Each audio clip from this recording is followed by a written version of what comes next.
साथियों, मेरे प्रिय विद्यार्थियों, मैं आज फिर एक नए वीडियो के साथ आपके समक्ष प्रस्तुत हो रहा हूं। मेरे कई विद्यार्थियों ने मुझे फ़ोन किया और मुझे मेल भी किया है कि मैं सांख्यिकी विषय पर मध्यिका और बहुलक के संबंध में वीडियो बनाकर डालूं। तो आज का वीडियो इसी से संबंधित है। मैं चाहूँगा कि आप इस चैनल को सब्सक्राइब कीजिए, कमेंट्स कीजिए और इसे शेयर कीजिए। तो जब हम सांख्यिकी की बात करते हैं तो मैंने जो पहले वाला वीडियो डाला था उसी में आगे का है ये वीडियो, उसी के संबंध पे है। उद्देश्य मेरा है कि विद्यार्थी इससे सीखें, किसी प्रकार के कॉपीराइट का उल्लंघन ना हो। तो शुरुआत करते हैं। हम आज शुरुआत करेंगे मध्यिका से। मध्यिका किसे कहते हैं? तो मध्यिका का आशय बहुत सरल शब्दों में कहें तो यदि आंकड़ों को उनके जो परिणाम हैं उनके अनुसार आरोही अर्थात असेंडिंग या अवरोही अर्थात डिसेंडिंग क्रम से रखने के बाद उस श्रेणी के मध्य पद का मूल्य ही मध्यिका कहा जाता है। इसे हम सामान्यतः एम से प्रदर्शित करते हैं, अर्थात हम आंकड़ों को बढ़ते क्रम में रखें या घटते क्रम में रखें, जो बीच का मूल्य होगा वही मध्यिका कहलाता है। इस संबंध में बाउली की एक बहुत अच्छी परिभाषा है। यदि एक समूह के पदों को उनके मूल्यों के अनुसार क्रमबद्ध कर दिया जाए, लगभग बीच के पद का मूल्य मध्यिका होगा। अर्थात यदि हम उसे क्रमबद्ध करते हैं तो जो बीच का मूल्य होगा वही मध्यिका कहलाएगा। मध्यिका की गणना कैसे करते हैं? तो बात आती है सबसे पहले व्यक्तिगत श्रेणी की। इसमें हम सबसे पहले श्रेणी के दिए गए मूल्यों को आरोही अर्थात असेंडिंग या अवरोही अर्थात डिसेंडिंग क्रम में व्यवस्थित करेंगे। क्रम से रखने के बाद निम्न सूत्र का प्रयोग करते हैं, जहाँ पे m बराबर मध्यिका होता है और n बराबर पदों की संख्या होती है। ये सूत्र है m बराबर n+1 डिवाइडेड बाई 2। जो भी पद आएगा वो यहाँ पे लिखते हैं। खंडित या विच्छिन्न श्रेणी में कैसे गणना करते हैं? तो सबसे पहले श्रेणी या जो भी माप हमें दिया गया है प्रश्न में, उनके मूल्यों को आरोही या अवरोही क्रम में व्यवस्थित कर लेते हैं। उसी क्रम में दी गई आवृत्ति को भी व्यवस्थित करते हैं। उसके बाद जो भी आवृत्ति दी गई है उसे हम से कम संचयी आवृत्ति बनाएंगे। बिल्कुल ध्यान से सुनिएगा, से कम संचयी आवृत्ति बनाते हैं। इसके बारे में मैंने अपने पहले की वीडियोज़ में बताया हुआ है। इसके बाद संचयी आवृत्ति में स्मॉल m ज्ञात करके निम्न सूत्र लगाते हैं। यहाँ पे सूत्र होता है स्मॉल m बराबर n+1 डिवाइडेड बाई 2। जो भी पद आएगा उसके सामने वाला पद किस संचयी आवृत्ति में ये देखा जाता है। इसके बाद जिस संचयी आवृत्ति में स्मॉल m आता है उसके सामने वाला पद अर्थात जिसे हम x मानते हैं वही मध्यिका होता है। यहाँ पर भी m बराबर मध्यिका, स्मॉल m बराबर मध्यिका की संख्या और n बराबर पदों की संख्या है।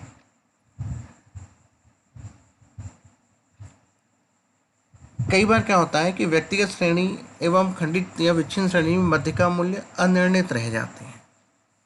अनिर्णित रह जाते हैं मतलब ऐसे रह जाते हैं कि वो दशमलव में आ जाते हैं और या बीच में नहीं आते। जैसे मैंने एक उदाहरण लिया है यहाँ पे, m या स्मॉल m दशमलव में आया, जैसे 47.5। अब ऐसी दशा में हम क्या करेंगे? ऐसी दशा में हम निम्न सूत्र का प्रयोग करते हैं।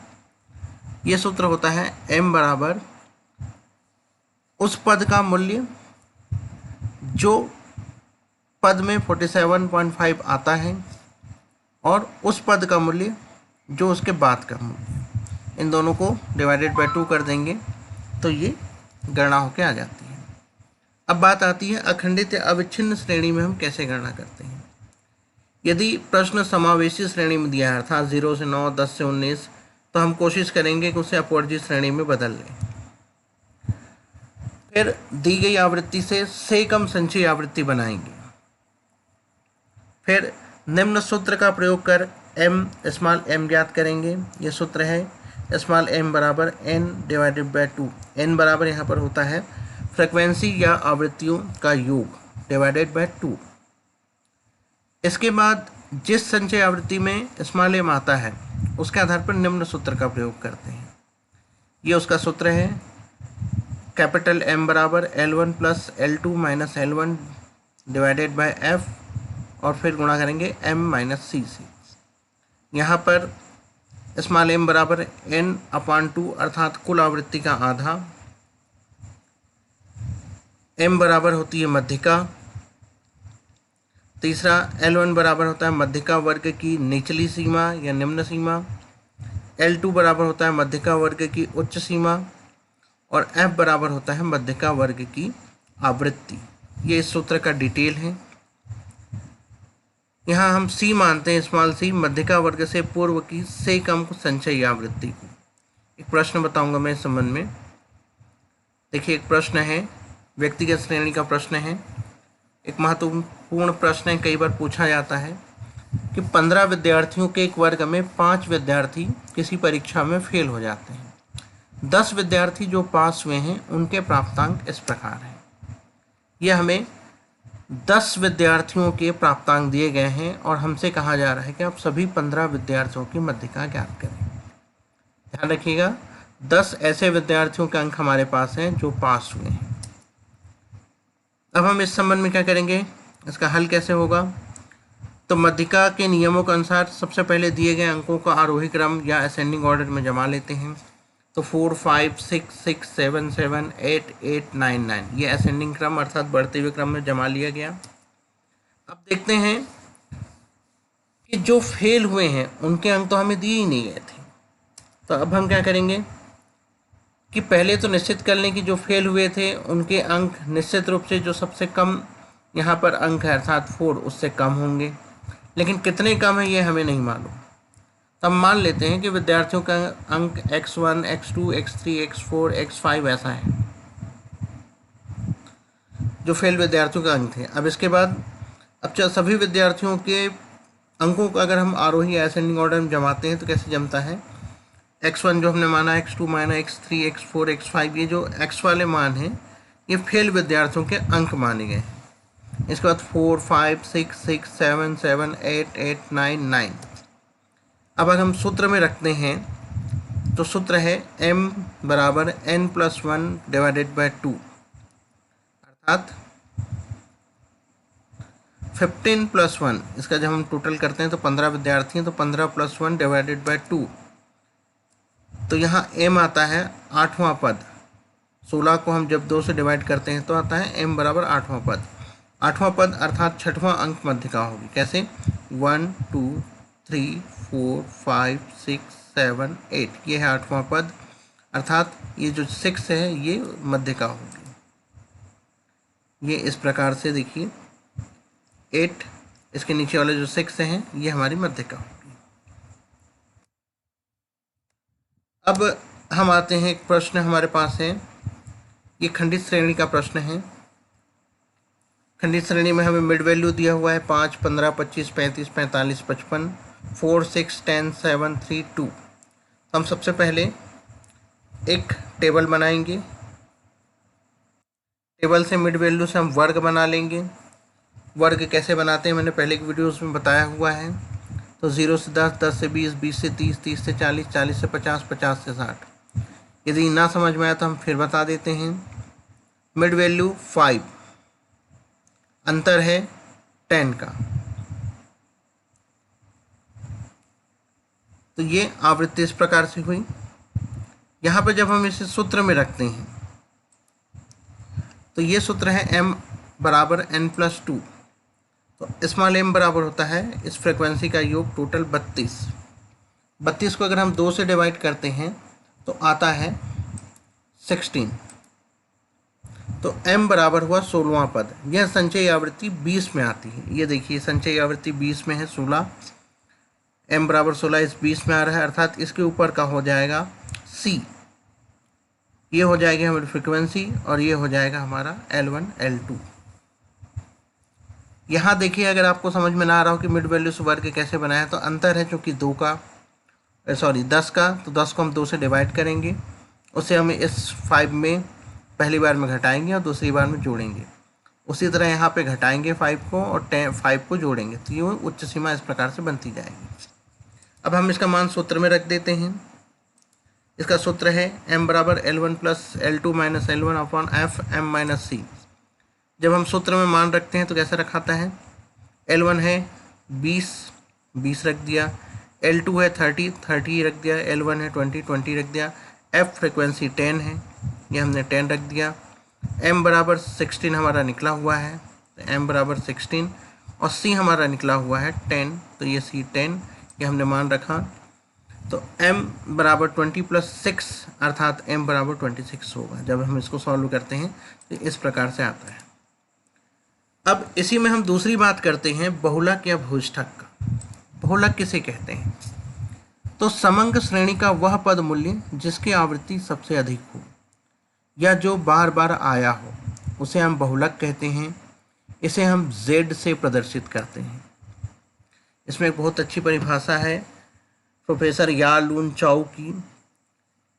इनका कहना है कि बहुलक एक श्रेणी का वह मूल्य है जो किसी मूल्य के अपेक्षा अधिक बार आया हो, अर्थात जो मूल्य बार बार आया हो। ज्ञात करने की विधि क्या है, तो सबसे पहली विधि आती है इसकी निरीक्षण की विधि। इस विधि में जो भी पदमाला हमें दिया गया है उसमें हम देखते हैं कि कौन सी संख्या सबसे अधिक बार आई है या किसकी आवृत्ति सबसे अधिक है, उसे हम बहुलक मान लेते हैं। इस विधि का प्रयोग हम तीनों श्रेणियों में सबसे पहले करते हैं और अखंडित श्रेणी में जब हम इसका उपयोग करते हैं तो इसके बाद सूत्र भी लगाते हैं। दूसरी आती है सूत्र विधि। इसका प्रयोग सामान्यतः हम अखंडित श्रेणी में करते हैं। सूत्र इस प्रकार है, Z बराबर L1 plus F1 minus F0 upon 2F1 minus F0 minus F2 multiplication L2 minus L1। यहाँ पर Z बराबर होता है बहुलक, L1 बराबर होता है बहुलक वर्ग की निम्न सीमा, L2 बराबर होता है बहुलक वर्ग की उच्च सीमा, F1 बराबर होता है बहुलक वर्ग की आवृत्ति, F0 का मतलब होता है बहुलक वर्ग से पूर्व की आवृत्ति, F2 का मतलब होता है बहुलक वर्ग के नीचे की आवृत्ति। इसे आप सूत्र के साथ याद रखें तो निश्चित रूप से आप बहुलक को बहुत आसानी से सॉल्व कर सकते हैं। आगे बढ़ें। तीसरी विधि होती है समूहीकरण की विधि। इसके अंतर्गत हम दो तरीके हमें अपनाना होता है। सबसे पहला तरीका होता है कि समूहीकरण सारणी हमें बनाने होते हैं जिसमें कुल 6 खाने होते हैं, जिनका योग हम इस प्रकार से करते हैं। प्रथम खाने में हम प्रश्न में दी गई आवृत्ति को लिखकर सबसे अधिक आवृत्तियों को गोल घेरा लगाते हैं या जैसा भी आप उसे करना चाहें। द्वितीय खाने में प्रथम खाने में दी गई आवृत्तियों की 2-2 के जोड़े बनाए जाते हैं, अर्थात प्रथम खाने में जो आवृत्ति है उसको हम 2-2 भागों में जोड़ते जाते हैं दूसरे खाने में। तीसरे खाने में हम प्रथम आवृत्ति को छोड़कर 2-2 के जोड़े बनाते हैं। चतुर्थ खाने में हम प्रथम खाने में जो आवृत्ति दी गई है उसके 3-3 के जोड़े बनाते हैं। पंचम खाने में जो प्रथम खाने में जो आवृत्ति हमको दी गई है उसमें प्रथम आवृत्ति को छोड़कर 3-3 के जोड़े बनाते हैं। और आखिरी खाने में हम प्रथम खाने में दी गई आवृत्तियों के पहले 2 आवृत्तियों को छोड़ देते हैं और फिर जितने भी 3-3 के जोड़े बनेंगे वो बनाते हैं। इसके बाद हम एक विश्लेषण सारणी बनाते हैं। विश्लेषण सारणी कैसा बनता है, तो ये उसका फॉर्मेट है। कॉलम हम ऐसा लिखते हैं जो 6 कॉलम ऊपर दिखे समूहीकरण विधि के, और अधिक आवृत्ति वाले जो भी वर्ग हैं इसे टिक करके या 1 जैसा भी आप चाहें लिख के यहाँ पर बना सकते हैं। अब हम आते हैं इसके एक प्रश्न पर। उसके पहले एक चीज़ और बता दें, मध्यिका तथा समांतर माध्य द्वारा भी हम बहुलक ज्ञात करते हैं। इस विधि का प्रयोग हम उस परिस्थिति में करते हैं जब उक्त तीनों विधि अर्थात निरीक्षण विधि, सूत्र विधि या समूहीकरण विधि से हम बहुलक ज्ञात करने में हमें कठिनाई आती है या अखंडित श्रेणी में कई बार बहुलक निर्धारित वर्गांतर से बाहर चला जाता है। ये उसका सूत्र है 3 मीडियंस माइनस 2 मीन्स, अर्थात हमें बहुलक कैसे ज्ञात होगा, तो हमें मध्यिका ज्ञात करनी होगी और माध्य ज्ञात करना होगा। तो 3 मल्टीप्लिकेशन मध्यिका माइनस 2 मल्टीप्लिकेशन माध्य।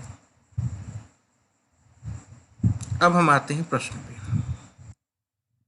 ये हमें व्यक्तिगत श्रेणी का एक प्रश्न यहाँ पे लिया है।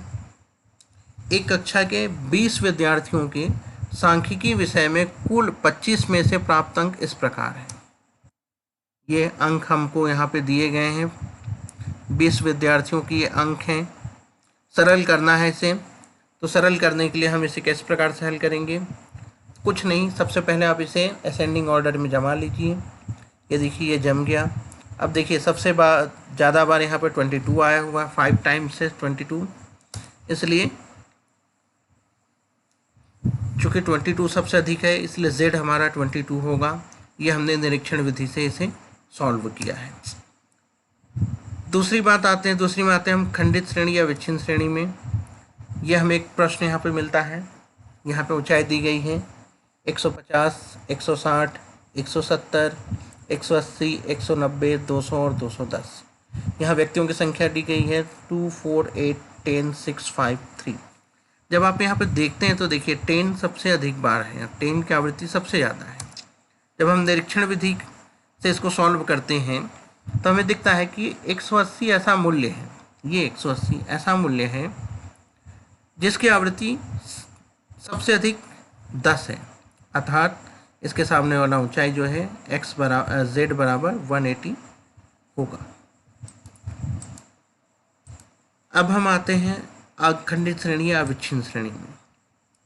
तो ये हमारे पास एक प्रश्न है जिसमें 0 से 5, 5 to 10, 10 to 15, 15, 20, 20, 25, 25, 20, 30 और 30, 35 ये हमें यहाँ पे दिया हुआ है। अब देखिए इस प्रश्न में आवृत्ति 10, 10 दो बार है। अगर हम निरीक्षण विधि से देखते हैं तो 10, 10 दो बार है, इसलिए हम ये नहीं बोल सकते कि कौन सी पदमाला के सामने का वर्ग भूइष्ठक वर्ग होगा। तो इसके लिए मैंने जानबूझ के इस प्रश्न को लिया है ताकि मैं आपको समूहीकरण विधि को अच्छे से समझा सकूं।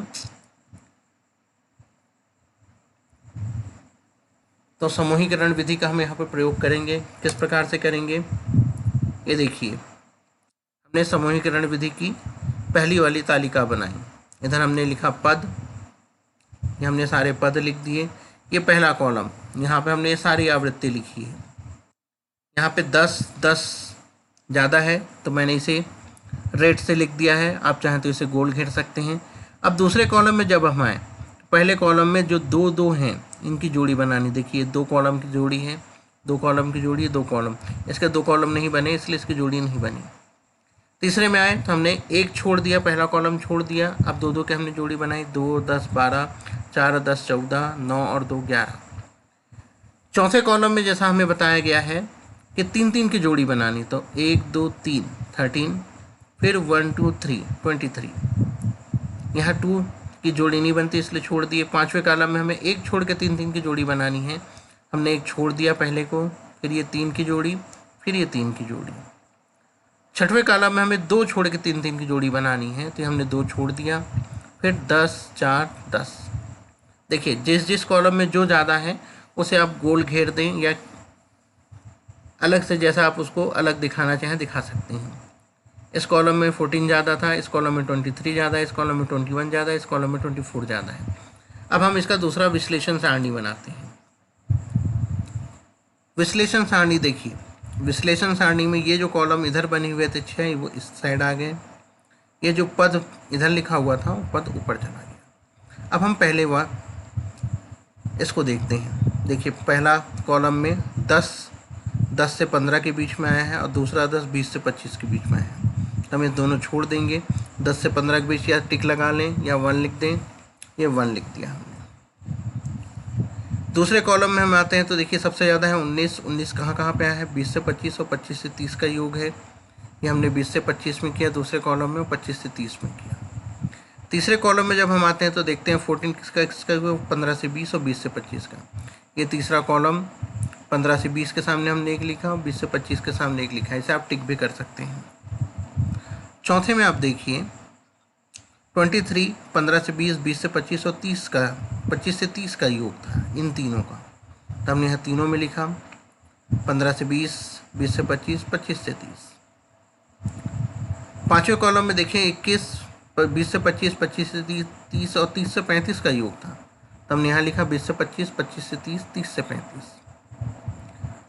लास्ट कॉलम में देखिए 24 जो था पहले दो को छोड़ के, मतलब 5 0 से 5 और 5 से 10 को छोड़ के, तो 10 से 15, 15 से 20 और 20 से 25।